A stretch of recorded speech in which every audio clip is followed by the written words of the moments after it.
Hi guys, my name is Chase with my amazing Toybox 3D printer. Today I'm going to be teaching you guys how to do a multicolored 3D print from your Toybox. I would recommend having an 8-minute or more print as it might be very tricky to do the multicolored. So first we're going to take our second color, as I've had many colors in here for my low poly gummy bear that I enlarged.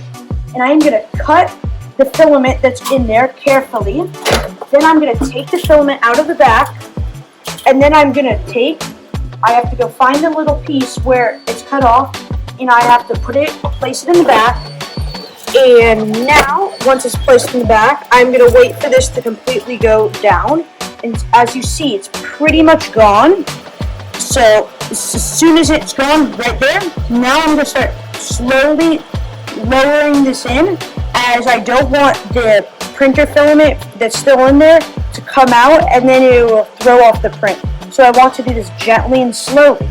And as you guys see, it's slowly going in, and now it's starting to move. For the first time, I would have it that you keep on holding it until you start seeing it change its colors. As I've done this many times, I think it's okay to take it out, but I'm just going to show you guys so you guys see. So just wait here 1 second and let's see. I don't know if you could see, but there is mint on top of the blueberry. So it is now going on top of it to change colors. And as you'll see, it will start layering on top of it. And this is how you do multicolored printing.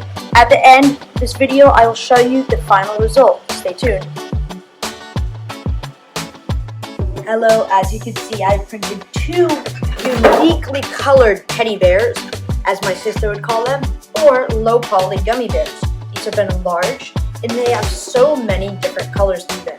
I love them. This is how you do multicolored printing. Hope you guys can join me again on another video. Thank you so much. Bye!